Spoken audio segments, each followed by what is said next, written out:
Hi friends, good morning. இன்றைக்கி Chennai to Goa டே 2, தாவணகிரியிலேருந்து கோவா 2வது நாள்லேருந்து கிளம்புறேன். ஸோ இன்றைக்கி மணி ஒரு 6 o'clock ஆகுது. இப்போது என் கூட வர ரைடர்ஸ் எல்லாமே இப்போது எல்லாமே கிளம்பிகிட்ருக்காங்க. இப்போது ஸ்டார்ட் பண்ணுறோம் எல்லாருமே. இப்போது பைக்ஸ் எல்லாமே வார்ம் அப் ஆகிட்டுருக்கு. ரைடர்ஸ் எல்லாருமே ஒவ்வொரு பைக்காக ஹோட்டலுக்கு முன்னாடி வண்டியை பார்க் பண்ணுறாங்க. ஸோ ஒன்ஸ் பார்க் பண்ணி முடித்ததுக்கப்புறம் எல்லாம் வந்ததுக்கப்புறம் ரைடு ஸ்டார்ட் ஆகும். எல்லா ரைடரும் ஸ்டார்ட் பண்ணிட்டாங்க. ஸோ நானும் இப்போ ஸ்டார்ட் பண்ணுறேன். ஸோ நீ ஸ்ட்ரைட்டாக ஒரு பிரேக்ஃபாஸ்ட்டு தான் இருக்கும் ஸ்ட்ரைட்டாகவே. நேற்று நைட்டு சாப்பிட போகலான்னு ஒரு 8:30க்கு மேலே போனால் ஊரே காலியாக இருக்கிற மாதிரி இருக்குது. பெருசாக க்ரௌடு எதுவுமே இல்லை. நைட் ஆயிடுச்சுனாலே இங்கே மக்கள் நடமாட்டம்லாம் ரொம்ப கம்மியாகிடுது இந்த ஊரில். சிட்டிக்குள்ளே இருந்து வெளியில் ஹைவேஸ் பிடிச்சி போயிட்டுருக்கேன். ஸோ மார்னிங் எல்லா ரைடர்ஸும் பெட்ரோல் போட்டோம். ஸோ நானும் பெட்ரோல் போட்டேன். டேங்க் ஃபுல் பண்ணிட்டேன். சென்னையில் போட்டது தாவணகிரி வரைக்கும் வந்திருக்கு 600 கிலோமீட்டர். ஸோ இப்போ டேங்க் ஃபுல் பண்ணால் கோவா வரைக்கும் நான் ஸ்டாப்பாக பிரச்சனை இல்லாமல் போகலாம். பக்கத்தில் வந்துட்டுருக்க ஒரு பேர் ஹரி ப்ரோ. ரைடுக்கு முன்னாடி நிறைய டைம் ஃபோனில் பேசியிருக்கோம். பட் மீட் பண்ணது இந்த ரைடில் தான் மீட் பண்ணேன். இப்போது ஹரித்ரா ரிவர் பிரிட்ஜு மேலே நின்றுட்டுருக்கேன். பக்கத்துலேயே ஹரங்கன் ஹல்லி செக் டேம் இருக்குது. ஸோ அது இந்த வியூ எப்படி இருக்குதுன்னு தெரியுதான்னு தெரில உங்களுக்கு கேமராவில். இப்போ பிளானில் ஒரு சின்ன சேஞ்சுன்னு சொல்ல முடியாது, பெரிய சேஞ்சு. ஸோ இப்போ நான் ரெனிபென்னூர்ன்ற ஒரு இடத்துலேருந்து லெஃப்ட்டு கட் ஆகி ஸ்ட்ரைட்டாக வெஸ்ட்டு கோஸ்ட் ரோடு வழியாக கோவா ரீச் பண்ணலான்னு சொல்லிட்டு ஒரு பிளானில் போயிட்டுருக்கேன். என்னாச்சுன்னா எனக்கு ஒரு சின்ன அஃபிஷியலாக ஒர்க் வந்துருச்சு. ஸோ அதனால் என்னோடய ரைடர்ஸ்லாம் பார்த்திங்கன்னா ரொம்ப முன்னாடியே போயிட்டாங்க. ஸோ என்னால் இப்போதைக்கு ரீச் பண்ண முடியுமான்னு தெரியல. இந்த அஃபிஷியல் ஒர்க்கு முடிகிறதுக்கு ஆல்மோஸ்ட் 1 ஹவருக்கு மேலே ஆயிடுச்சு. ஸோ அந்த குரூப்பில் டிஸ்டன்ஸ் எவ்வளோ இருக்குதுன்னு பார்க்கும்போது பார்த்திங்கன்னா அவங்க ஆல்மோஸ்ட் பார்த்திங்கன்னா ரொம்ப தூரம் போயிட்டாங்க. என்னால் கேட்ச் பண்ண முடியாத தூரத்தில். ஸோ அதனால் யோசித்தேன், சரி இது வரைக்கும் நம்ம வெஸ்ட்டு கோஸ்ட் ரோடு போனதில்லை. ஸோ அதனால் ஃபஸ்ட் டைம் நம்ம ட்ரை பண்ணி பார்க்கலான்னு தோணுச்சு. ஸோ அதனால் இன்ஃபார்மும் பண்ணிட்டேன். ஸோ இந்த மாதிரி சுற்றி வரேன்னு சொல்லிவிட்டு ஓகேன்னு சொல்லிட்டாங்க. ஸோ நம்ம அந்த ரோட்டில் தான் வெஸ்ட் கோஸ்ட் ரோடு நோக்கி போயிட்டுருக்கேன். சென்னையிலேருந்து கன்னியாகுமரி வரைக்கும் ஃபுல்லாக ஈசிஆர்லேயே நிறைய டைம் ட்ராவல் பண்ணியிருக்கேன். ஈவன் பைக்கு, காரில் எல்லாத்துலேயும் ட்ராவல் பண்ணியிருக்கேன். நல்லா இருந்தது. பட் ஆனால் இது வரைக்கும் வெஸ்ட் கோஸ்ட் ரோடு எப்படி இருக்குன்னே தெரியாது.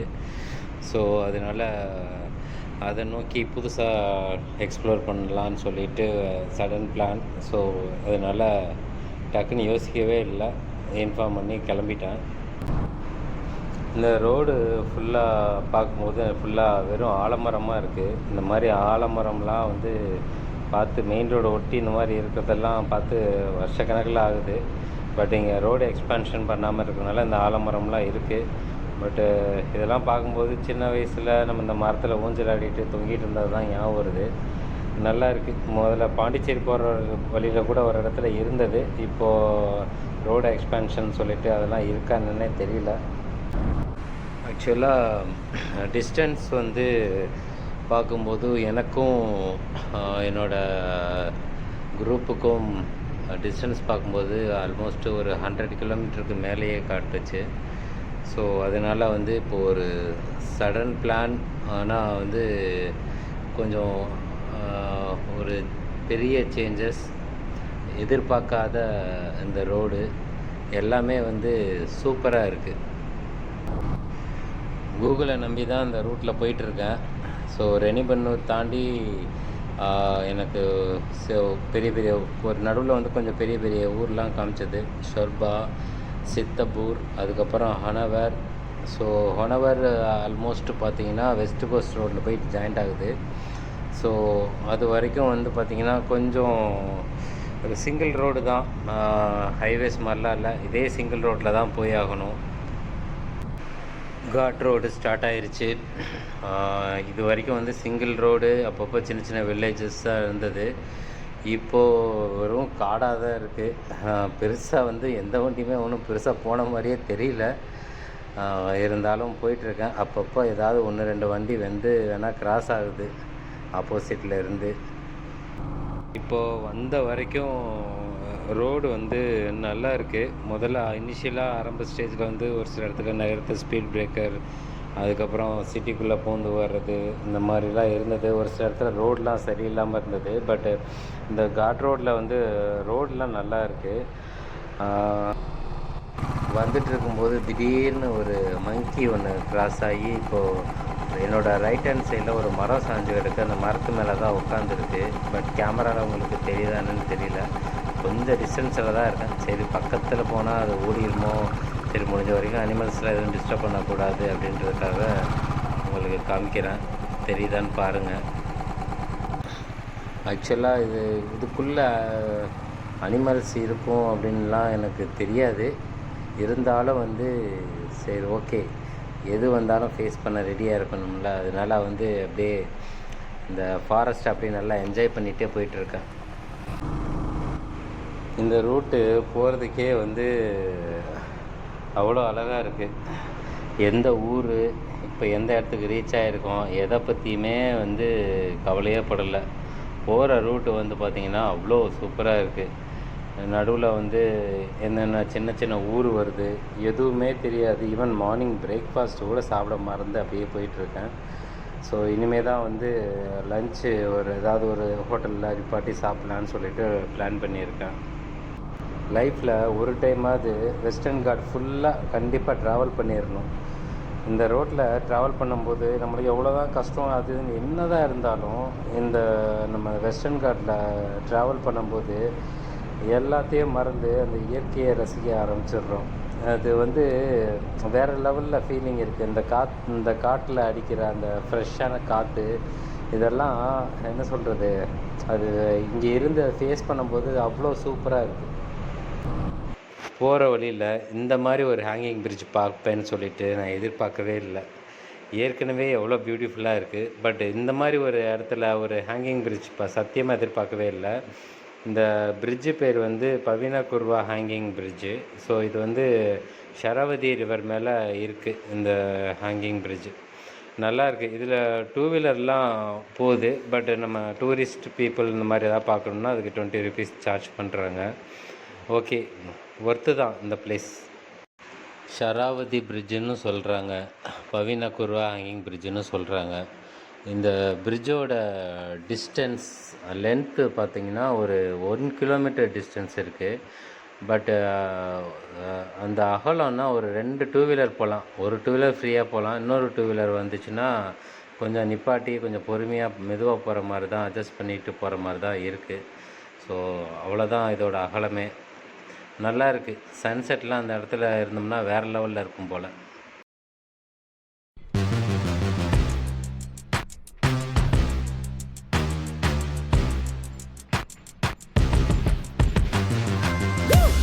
Do me, I only crush.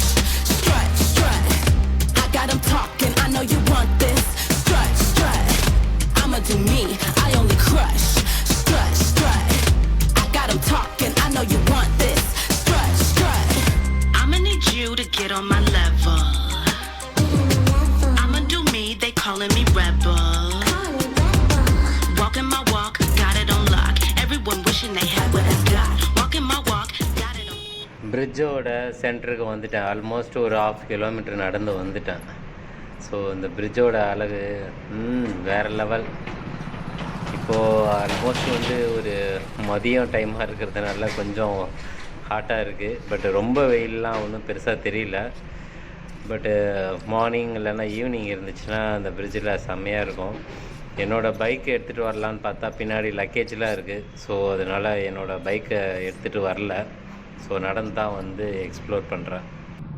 ஒரு மலையோட எண்டில் இருந்து ஆப்போசிட்டில் ஒரு குட்டி தீவுக்கு போகிற மாதிரி தான் இந்த பிரிட்ஜு இருக்குது. சுற்றியே பார்த்தா ஃபுல்லாக க்ரீனிஷாக அவ்வளோ அழகாக இருக்குது. லைஃப்பில் முடிஞ்ச வரைக்கும் எல்லாரும் அது எவ்வளோக்கு அதிகமாக ட்ராவல் பண்ண முடியுமோ அவ்வளோக்கு அதிகமாக ட்ராவல் பண்ணி புது புது பிளேஸாக போய் பாருங்கள். மெமரிஸை சேர்த்து வைங்க. அது வந்து பார்த்திங்கன்னா அது அந்த ஃபீலிங் வேறு லெவலில் இருக்கும்.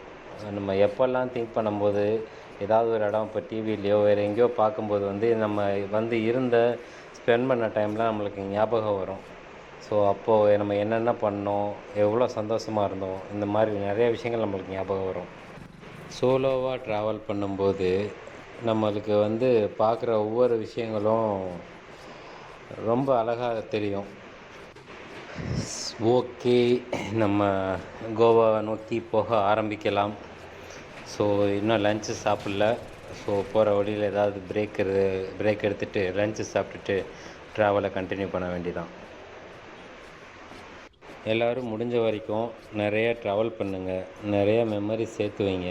இன்னும் 10-15 வருஷம் கழித்து நம்ம எப்படி இருப்போம், எதை நோக்கி ஓடிட்டுருப்போம்னு தெரியாது. ஸோ இந்த மாதிரி ஒரு வீடியோஸ் நம்ம லைஃப்பை எப்போ பார்த்தாலும் நம்மளை ஹாப்பியாக சந்தோஷமாக வச்சுருக்கோம். பவினா கூர்வா ஹேங்கிங் பிரிட்ஜிலேருந்து கிளம்பியாச்சு. இப்போது நெக்ஸ்ட்டு வந்து வெஸ்ட் கோஸ்ட் ரோடு, அது வந்து ஹொனவர்னு சொல்லிவிட்டு அந்த பிளேஸில் போய் ஜாயிண்ட் ஆகுது. ஸோ ஒன்ஸ் அங்கே ஜாயின் ஆகும்போது அங்கேயே லன்ச் முடிச்சிடலான்னு சொல்லிட்டு ஒரு பிளான் இருக்குது. ஸோ அதனால் எங்கேயும் பிரேக் இல்லை, இதெல்லாம் நிப்பாட்டில்லை. ஸோ நான் ஸ்டாப்பாக போயிட்டுருக்கேன். இப்போது வெஸ்ட் கோஸ்ட் ரோட்டில் ஜாயிண்ட் ஆக போகிறேன். ஹொனவர் ரீச் ஆகிட்டேன். ஸோ இதுக்கப்புறம் ஏதாவது ஒரு ஹோட்டல் பார்த்து லஞ்சை முடிச்சுட்டு அதுக்கப்புறம் கோவா கண்டினியூ பண்ணலாம். இப்போது வெஸ்ட் கோஸ்ட் ரோட்டில் என்னோடய ஜேர்னி இப்போ ஸ்டார்ட் ஆகுது. ரோடு சின்னதாக இருக்குமோன்னு நினச்சேன், ஆனால் 3-வே ரோடு பெரிய அகலமான ரோடாகவே இருக்குது. ஓகே, சீக்கிரம் போய் சேரலாம். இந்த மாதிரி ஒரு அகலமான நல்ல ரோடாக இருந்துச்சுன்னா கொஞ்சம் குயிக்காக போகலாம். இப்போ தான் என்னோடய லன்ச் பிரேக் முடித்தேன். ஒரு வெஜ்ஜு உடுப்பி ஹோட்டலில் லன்ச் முடித்தேன். ஸ்வீட் சாம்பாரில் வெல்லத்தை போட்டானுங்க. சாம்பாரே நல்லா ஸ்வீட்டாக இருந்தது. ஸோ ஃபுல்லாக சாப்பிட்டுட்டு இப்போது ஸ்டார்ட் பண்ணுறேன். இப்போ ஒரு ரிவர் கிராஸ் பண்ணுறேன். மேபி அது ஷராவதி ரிவராக கூட இருக்கலாம். ஸோ அந்த ரிவரோட வியூ எப்படி இருக்குன்னு பார்ப்போம். பார்த்துட்டு கிளம்ப வேண்டியதான். இந்த இடம் பார்க்கும்போது அப்படியே ஆலப்புழா பார்த்த மாதிரியே இருக்குது. ஓகே, இன்னும் வெஸ்ட் கோஸ்ட் ரோட்டில் இன்னும் எவ்வளோ அழகு தான் இருக்குதுன்னு தெரியல.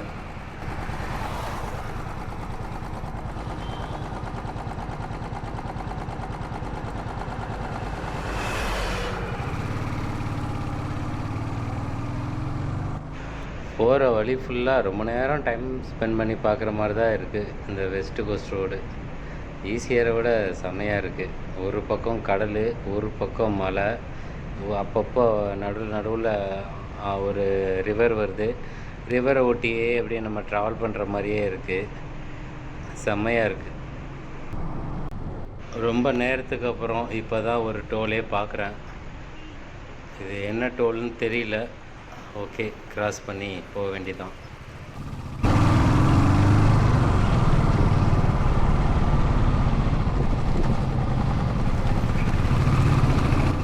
நம்ம எப்படியும் போய் சேர்றதுக்கு எப்படியும் நைட் ஆயிரும்னு நினைக்கிறேன். ஆனால் நம்ம ஒவ்வொரு இடமா நின்று பார்த்து ஒவ்வொரு இடமா என்ஜாய் பண்ணிட்டு போகிறதுக்கு அவ்வளோ லேட் ஆகுது. ஸோ ஏதோ ரயில்வே பிரிட்ஜ் வேறு மேலே கிராஸ் ஆச்சு. ஓகே, தூரத்துலேருந்து பார்க்கும்போது ஒரு டனல் ஒன்று தெரியுது. ஸோ இதுதான் நம்மளோட இந்த ஜேர்னியோட ஃபஸ்ட்டு டனல். வெஸ்ட் கோஸ்ட் ரோடில் டனலுக்குள்ளே போகிறோம். இப்போது நிறைய ரைடர்ஸ் டனலுக்கு வெளியில் நின்று பார்த்துட்ருக்காங்க. ஸோ அந்த டனலோட எக்ஸ்பீரியன்ஸ் எப்படி இருக்குன்னு பார்க்கலாம். டனல் எக்ஸ்பீரியன்ஸ் செம்ம வேறு லெவலாக இருக்குது. சவுண்டெல்லாம் தாறுமாறாக கேட்குது. இது எப்படியும் அந்த டனல் எப்படியும் ஒரு 1 கிலோமீட்டர்லேருந்து 1.5 கிலோமீட்டர் டிஸ்டன்ஸ் வரும் போல். ஓகே, ஸோ அடுத்து பார்த்தா தூரத்தில் இன்னொரு டனல் தெரியுது. அடடடா, வேறு லெவல். ரைட்டு, இன்றைக்கி கண்களுக்கு அருமையான காட்சி தான். ரெண்டாவது டனலும் ஆல்மோஸ்ட் ஒரு 1 கிலோமீட்டர் கிட்ட டிஸ்டன்ஸ் இருக்குது. ஆஹா, செம்மையாக இருக்குது. அந்த டனலை விட்டு வெளியில் போகும்போது தான் அந்த பிரைட்னஸ்ஸு அப்படியே செம்மையாக இருக்குது. வெளியில் கொஞ்ச நேரத்துக்கு எதுவும் தெரியாத மாதிரி தான் இருக்குது அந்த பிரைட்னஸ். அடுத்து 3ஆவதும் ஒரு டனல் இருக்குமா எப்படின்னு தெரியல, கிராஸ் பண்ணால் தெரியும். ஒரு லாங்கஸ்ட் பிரிட்ஜு போயிட்டுருக்கு. ஆஹா, இடது பக்கம் பார்த்தா நான் கடல்லே இருக்குது. நெக்ஸ்ட்டு டனலான்னு பார்த்தோம், ஆனால் இது அதை விட வேறு லெவல் ஸ்பாட்டாக இருக்குது.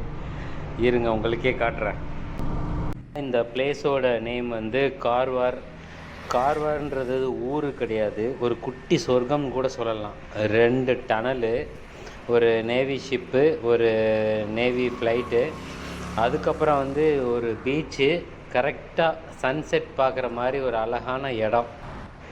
இது எல்லாமே கார்வார்ன்ற ஒரு ஊரில் ஒரே இடத்துல இருக்குது. டனல் பக்கத்துலேயே பீச்சு, ஃப்ளைட்டு, சன்செட்டு எல்லாமே ஒரே இடம். இன்றைக்கி சன்செட்டை முடிச்சுட்டு தான் கிளம்புறோம். சன்செட் ரொம்ப சூப்பராக இருந்தது, செம்ம ரிலாக்ஸிங்காக இருந்தது. பிரிட்ஜு மேலேயே சன்செட் ஆகிற வரைக்கும் உட்காந்து பார்த்துட்டு, ஸோ இப்போது கார்வார்லேருந்து ஸ்ட்ரைட்டாக பாகா பீச், கோவா போய்கிட்டே இருக்கேன். இங்கே கார்வார்லேருந்து ஒரு 108 கிலோமீட்டர் வருது பாகா பீச். ஸோ இந்த இடம் ஆல்மோஸ்ட் இப்போது இருட்டிருச்சு. நம்ம சீக்கிரமாகவே போயிருக்கலாம், ஆனால் ஒவ்வொரு இடமா நிப்பாட்டி ஒவ்வொரு பிளேஸையும் நல்லா பார்த்து என்ஜாய் பண்ணிவிட்டு போகிறதுனால இப்போ ஆல்மோஸ்ட்டு இருட்டிருச்சு. என் கூட வந்தவங்கெல்லாம் ரைடர்ஸ்லாம் வந்து கோவாக்கே ரீச் ஆகிட்டாங்க. நான் இப்போ இன்னும் ஒரு 100 கிலோமீட்டர் பின்னாடி இருக்கேன். இதே டைமில் வந்து பார்த்திங்கன்னா நிறைய ரைடர்ஸ் அந்த மோட்டோவர்ஸ் ப்ரோக்ராமுக்கும் போயிட்டே இருக்காங்க. இப்போ ரோடு திடீர்னு வந்து சிங்கிள் ரோடாக மாறிடுச்சு. ஸோ 2 பக்கம் ஃபாரஸ்ட்டு மாதிரி தான் இருக்குது. ஸோ இதே ரோட்டில் தான் வந்து போய் ஆகணும். கொஞ்சம் அப்பப்போ டிராஃபிக் மாதிரி ஆகுது. ஹெவி வெஹிக்கிள் போகும்போது அது பின்னாடியே போக வேண்டியதாக இருக்குது. ஓவர்டேக் கூட பண்ண முடியல, ஏன்னா ஆப்போசிட்டில் வண்டி கண்டினியூஸாக வந்துட்டுருக்கு. இப்போது பல்லோலியம் கிராஸ் பண்ணி போயிட்டுருக்கேன். ஆல்மோஸ்ட்டு கோவாக்குள்ளே வந்தாச்சு. ஏன்னா வெஹிக்கல்லாம் செக் பண்ணி தான் விடுவாங்க. ஸோ அதனால் கொஞ்சம் நிறையா டிராஃபிக் ஆச்சு அந்த இடத்துல. அந்த இடத்த கிராஸ் பண்ணுறதுக்கே ஒரு 10 மினிட்ஸ் கிட்ட ஆயிடுச்சு. கோவா ரீஜியனுக்குள்ளே போயிட்டுருக்கேன். இன்னும் ஒரு 42 ஒரு 45 கிலோமீட்டர்ஸ் கிட்டே இருக்கும். கூகுள் மேப்பையும் நம்பி தான் உள்ளே போயிட்டுருக்கேன். இது வரைக்கும் சொதப்பில். இதுக்கப்புறமும் வந்து சொதப்பாமல் கூப்பிட்டு போகும்னு நினைக்கிறேன். இருந்தாலும் அப்பப்போ கொஞ்சம் இன்னும் செக் பண்ண வேண்டியதாக இருக்குது, ஏன்னா கூகுளை நம்புகிற மாதிரி இல்லை. இன்னும் 38 கிலோமீட்டர் பாகா பீச்சுக்கு காட்டிகிட்ருக்கு. ஒரு 1.25 மணி நேரம் கூகுளில் டைம் காமிக்குது. ஸோ அதனால் அந்த கூகுளை ஃபாலோ பண்ணி போய்கிட்டே இருக்கேன். நெக்ஸ்ட்டு எப்பயாவது ஒரு வாய்ப்புகள் கிடச்சா சென்னையிலேருந்து கன்னியாகுமரி ஈசிஆர்லேயே போயிட்டு கன்னியாகுமரியிலேருந்து ட்ரிவேண்டத்துலேருந்து கோவா வரைக்கும் வெஸ்ட்டு கோஸ்ட் ரோட்லேயே வரணும். பார்ப்போம் இது எப்போ இந்த பிளான் ஒர்க் அவுட் ஆகும்னு தெரில. என்றைக்காவது ஒரு நாள் ஒர்க் அவுட் ஆகும்.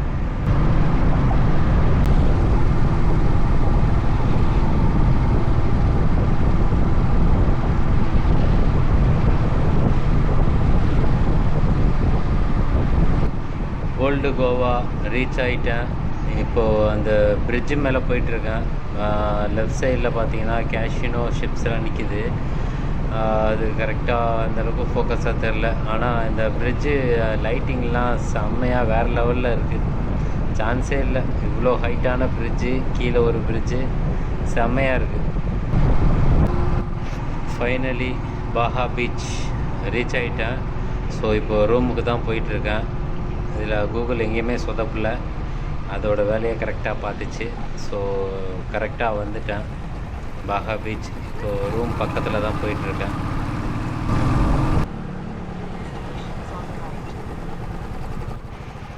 ஃபைனலாக ஹோட்டலுக்கு ரீச் ஆகிட்டேன். என் கூட ட்ராவல் பண்ண எல்லாத்துக்கும் தேங்க்யூ. தேங்க்ஸ் ஃபார் வாட்சிங்.